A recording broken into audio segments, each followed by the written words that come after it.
Sir, there are 6 of them. Bearing 215, range 150 miles. Oh my god, a dozen more of them.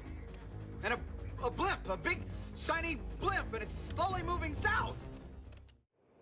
Good morning, aviators, and welcome to Part 8 of the Absolute Beginner's Guide for the F-15C Eagle. I do appreciate everyone's patience in waiting for the new videos of this series to come out. I've been rather busy the last year and a half.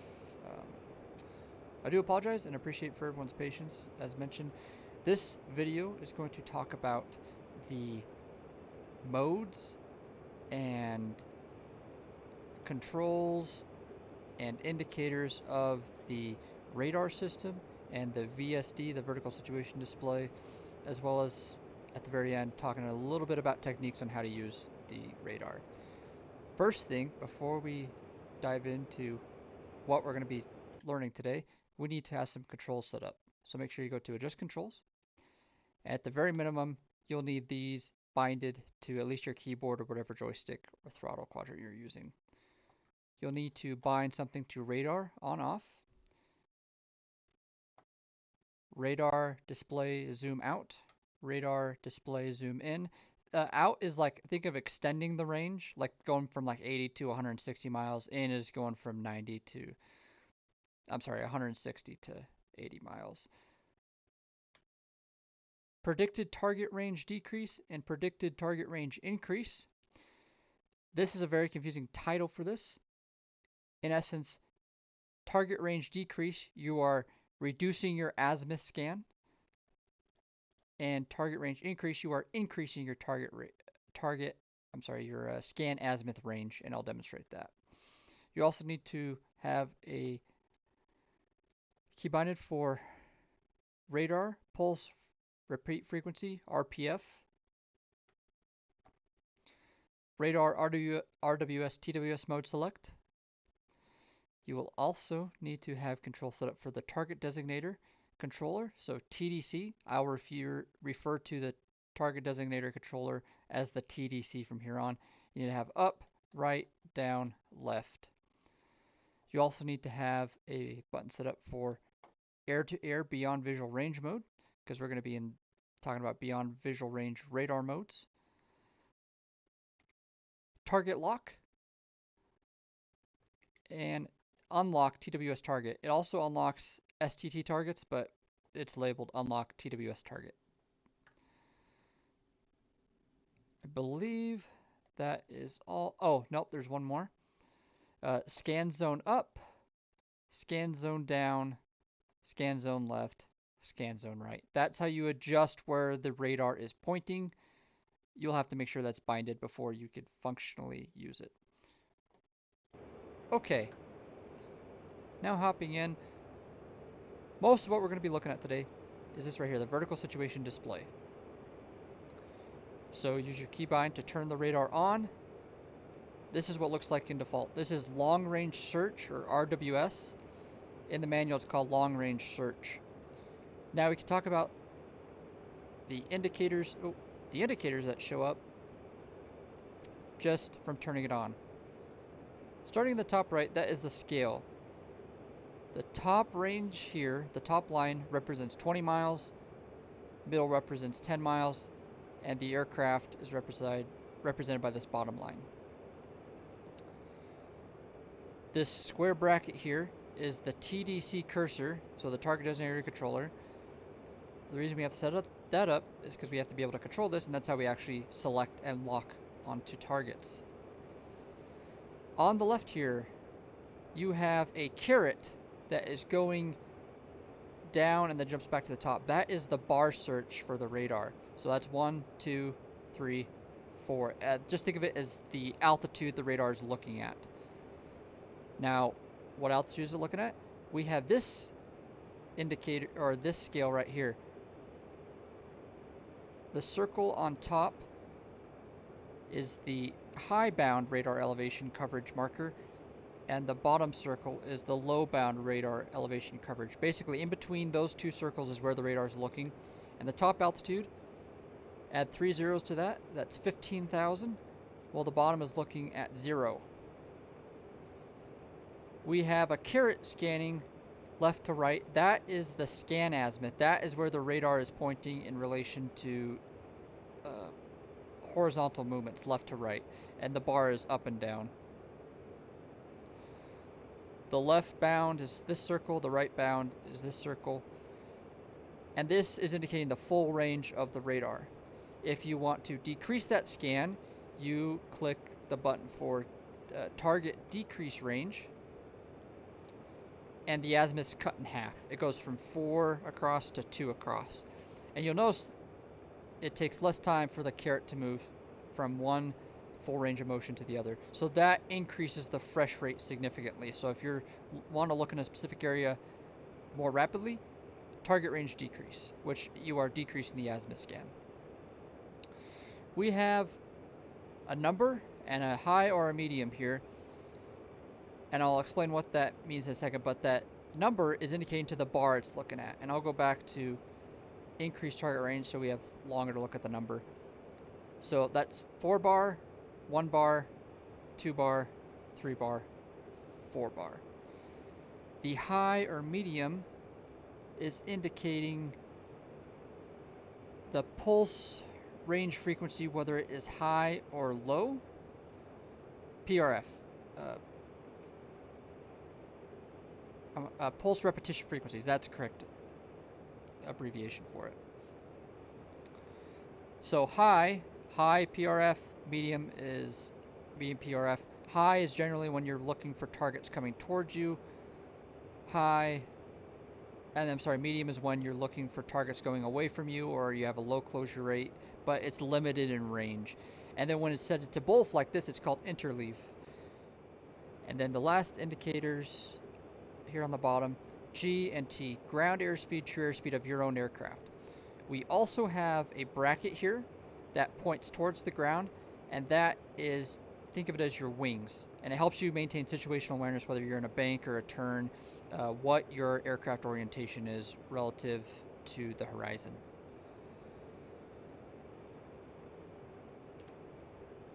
Alright, now we're going to spawn in some aircraft so we can start looking out. Now I know where these aircraft are, however we don't see them, so I've increased the range all the way out there so we can get this big swath of real estate. Still don't see it. Let's decrease the target range because I believe they are ahead of us.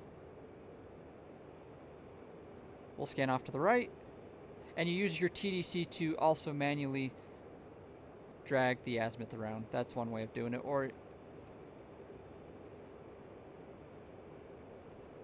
nothing there. Let's go back to the middle, and let's go to high. Let's see if this is an aircraft with a high closure rate. And boom, we got at least one target based on this rectangle here. Rectangles are identified aircraft that are foe. So the IFF of the aircraft, which works automatically in the F-15C, has detected that this is a hostile aircraft. Now the fact that we had to go to high to get it means that it's probably heading towards us at a high rate of speed. And the fact that there's this shadow, or it's not a perfect rectangle, it might indicate that there are 2 aircraft out there. Now we could press the target lock button. However, far away, multiple targets next to each other, you may not be able to get a good lock, so you have to wait for them to get closer, especially where we're in active pause right mode. That's the well, essentially the RWR. It's a MiG-29 variant or an Su-27. That's all we know. So that's good to know. And the fact that it doesn't look crisp, it looks like there's a shadow here, so that's probably 2 aircraft as well. We can go up. Let's try target lock again. We got it. Okay. So I'm in range 80. We got some new information here. There's a caret. There's a line that you can't see because it's over top of the middle line of the VSD. We got some new information here. The aircraft, the enemy aircraft, the target locked aircraft, its heading is 92 degrees. We're in an STT lock. The altitude of the locked target is 7,000 feet. 7,000 feet exactly. Now it's 6,900 feet. Our closure rate is 858 knots. That's nautical miles per hour. Our azimuth to the target is 272, so the radar is pointing 272 degrees, which is basically right in front of us, and its range is 65 miles. A lot of the stuff that can be repeated on the HUD. Range, I'm sorry, we need to go to BVR mode select to get the full range. Let's try locking it again. There we go. And then the last piece of information here, it would be 89 seconds to missile impact if we were to fire right now. So not a very good shot. We also have the ASE circle, the allowable steering error circle, with the steering dot. That's the exact same thing that's shown on the HUD, so you can get that information down here as well. The enemy aircraft descend down to 6,600, and it's an unknown aircraft. We do not know what type of aircraft it is. As we get closer, the radar will actually look inside the aircraft's engine inlets to see the turbine, compressor and turbine blades, and it'll be able to tell us what type of aircraft it is. However, this range of 59 miles, most likely not. And that's the basics of STT. And if we have a missile selected, which we do with an AMRAAM, there's 6 of them, it's a C, we can fire now. We could press the weapons release button and it would launch a weapon. However, let's not do that. Let's unlock it by pressing the unlock TWS target. And if we were to lock the other target, which is just off to our left, same aircraft, almost the same exact information. Now, if we were to select medium on the PRF by pushing the PRF selector, this will fade away. We've lost the radar contact because it's not set up properly. Let's take a look at targets going away from us. Alright, 2 popped up in medium, so we could probably tell that they are going away from us. Let's go to PRF high and test that theory. If these fade away, it's a pretty good indication they're heading away from us, and that it is fading away. Let's turn it back to medium. Wait for another radar contact. There we go. We can get an STT lock, and we have some information here. It's an Su-27 aircraft. It's hard to see that there. 40 seconds to missile impact if we were to release right now.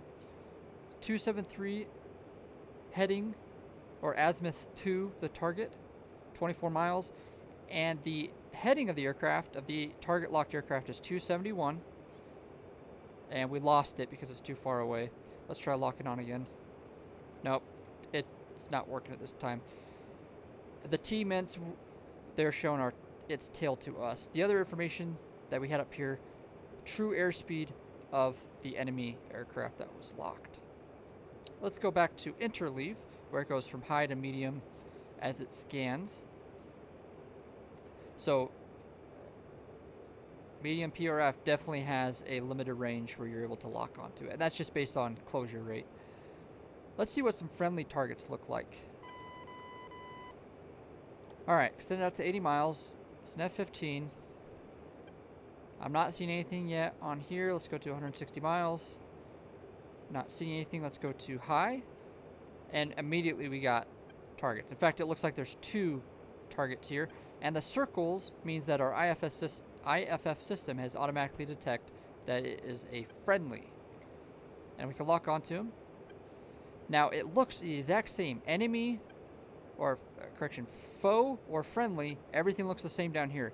You have to look up here to verify if it is a friend or foe, and it's a friend by the X on the box. But reviewing our information, this aircraft's true airspeed is 429 feet. Its heading is 090. It's heading towards us based on this tick mark here. If it was heading away from us, the tick mark would be showing away from us. Closure rate 856, range 59 miles, azimuth to the target 268. Let's deselect. We're in an STT lock here. Let's deselect. Now we're in long range search again, and there's probably 2 there based on the fact that there's 2 circles showing. Now, something we also want to do, we can adjust our elevation. So if we move our TDC cursor, that shows the elevation that's currently looking at. If we use scan up, we can manually adjust the elevation. Let's say we had it set like this, and we're not getting anything. This is going to fade away. we get an AWACS call saying, hey, bogey dope 262, range 60 miles, altitude, I don't know, 8,000 feet for the situation. So we bring it so this 8,000 feet is captured in that scan, and sure enough, and then we can lock onto him. Alright, let's show some more targets here. Let's press the RWS TWS button, and now we're in the TWS mode, selected or shown on the bottom left where we saw the high and low. We cannot select our PRF frequency in TWS, it's automatic. But we see some more information here. By default, the azimuth is half scan for a higher refresh rate. We're able to see the rectangles, which do indicate that these are faux, still same symbology, but now we have the, let's see, the indicator showing where the target is going in relation to us.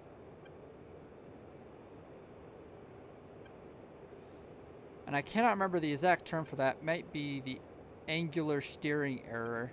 That might be one of the technical terms for it. Basically, think of it as its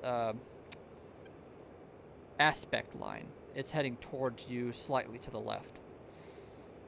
Now, what's nice about TWS is that we can essentially lock. It's more like selecting. It's not a true radar lock. But if we press the radar lock button, we've essentially locked onto this target in TWS mode without giving him a warning. Same symbology of the STT for our primary designated target, PDT.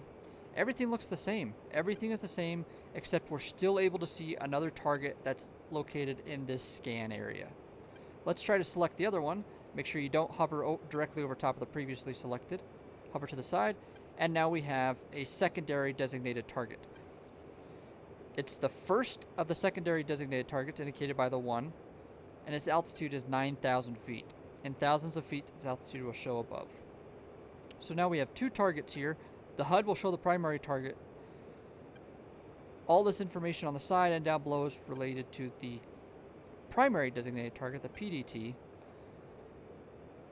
We can still manually adjust the scan if we want, but if we were to turn and descend, it will automatically keep the azimuth and altitude looking at our primary designated target.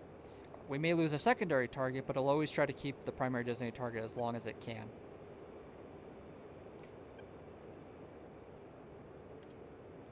I think that's a good basics for TWS. We're able to track both targets. All the information on the sides and down below is the primary target with some secondary target information right around the target. And the secondary designated target is indicated by a box. It's hard to tell, but there is a box.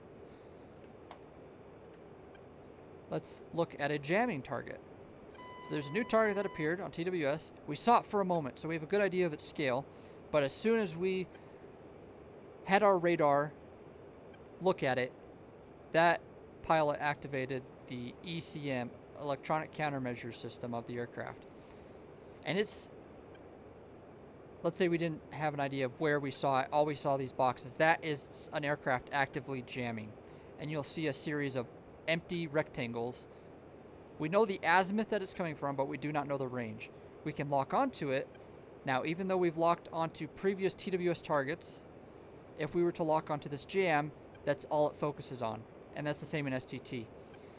You select the jam in TWS or RWS, it goes into essentially an STT lock on the azimuth and altitude of where the jam is coming from.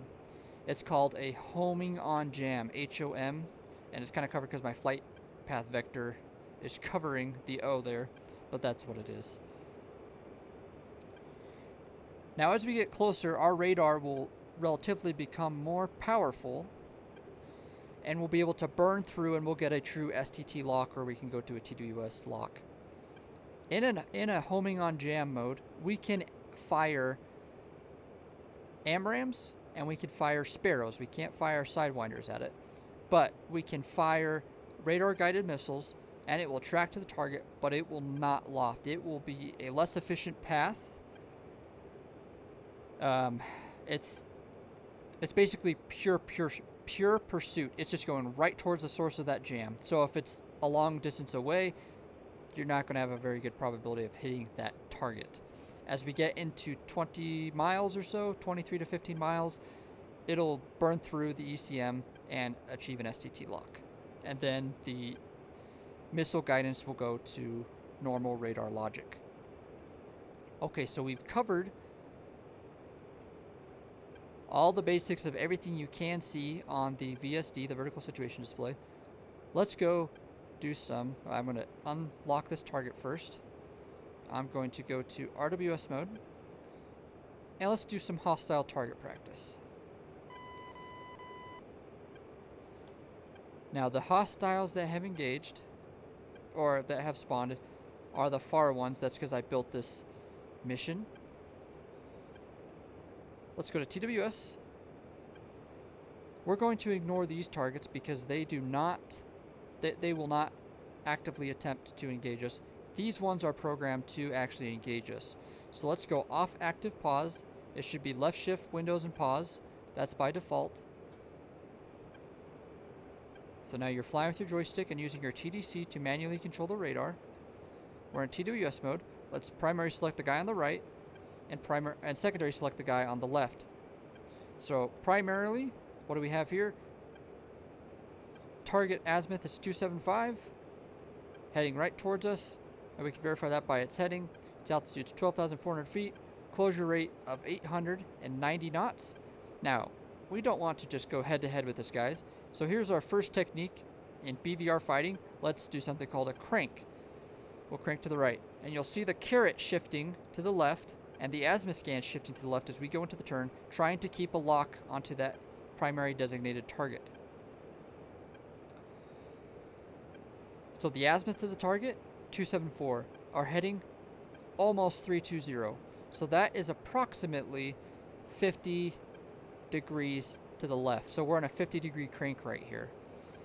We can keep tracking them without an excessive rate of closure. And this could be good if we want to close the distance until we can identify the target. If you're in a situation where you don't have positive control, where you don't have permission to fire from long range, where you need to get in to identify them. But basically, it's just it buys yourself time in a fight, in a BVR fight. Now, it's a MiG-29 variant, so that can include the Su-27 or the MiG-29 or the Su-33. Or the, well, there's one other one. I think it might be the J-11. No, that doesn't sound right. There's another one out there. Okay, so primary target, 12,400. Secondary target, 12,000 feet. Both heading towards my aircraft. Think of my aircraft as the middle of the VSD here at the bottom line. And it looks like they're headed right for that. So I'm on a heading of 310. Azimuth target is 263. That's, again, about a 50-degree crank. Now, as they go below the half point line of the VSD, let's decrease the scale. We're able to see a little bit clearer now. It's a smaller scope, it's slowly tightening, so we're able to see the information a bit better. He is increasing his his closure rate, and he's climbing. They're both near 20,000 feet.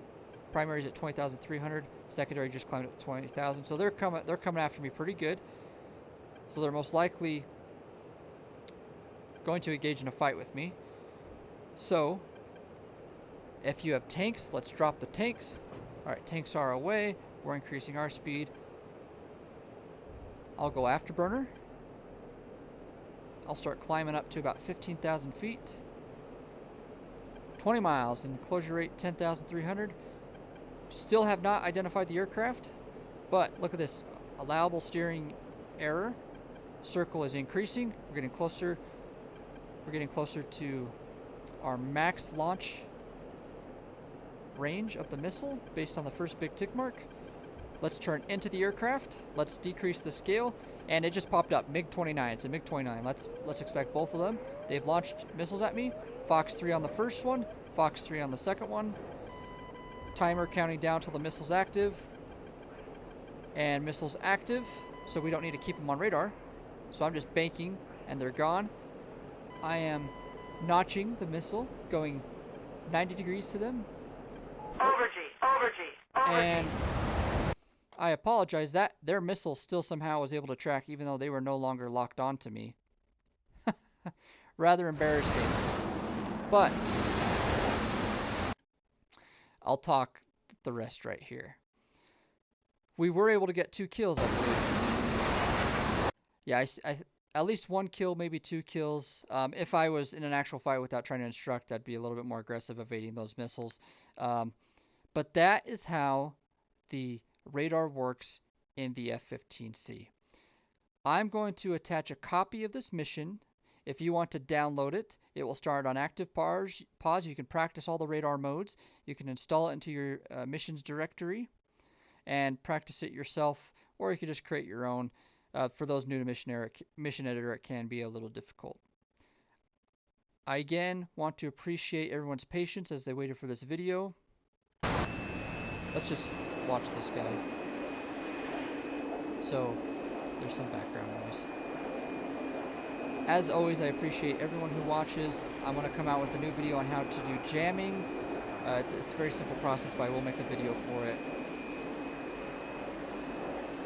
I hope you found this video helpful. If you have, please like and subscribe. And as always, thanks for watching.